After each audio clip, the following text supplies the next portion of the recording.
Rights Council has been a protector of human rights abusers and a cesspool of political bias.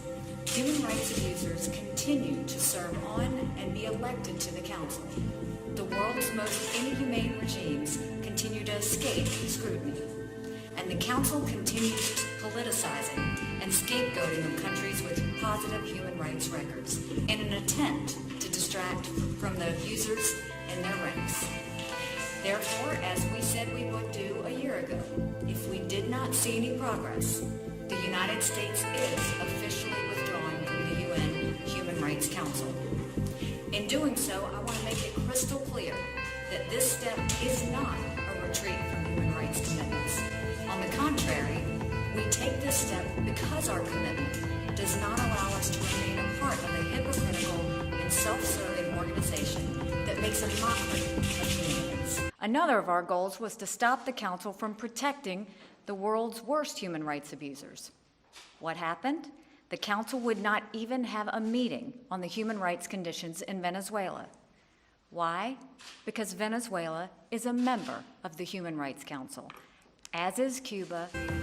When a so-called Human Rights Council cannot bring itself to address the massive abuses in Venezuela and Iran, and it welcomes the Democratic Republic of Congo as a new member, the Council ceases to be worthy of its name.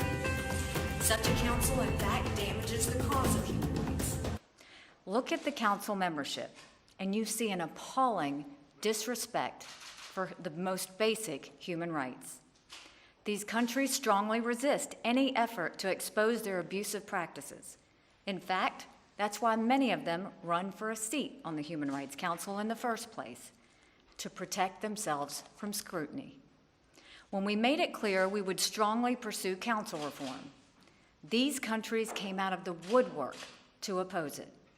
Russia, China, Cuba, and Egypt all attempted to undermine our reform efforts this past year. There are several countries on the Human Rights Council who do share our values.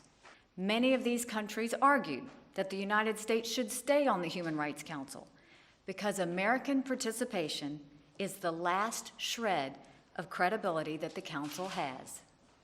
But that is precisely why we must leave. If the Human Rights Council is going to attack countries that uphold human rights and shield countries that abuse human rights, then America should not provide it with any credibility. Instead, we will continue to lead on human rights outside the misnamed Human Rights Council. Should it become reformed, we would be happy to rejoin. That is why we are withdrawing from the UN Human Rights Council, an organization that is not worthy of its name.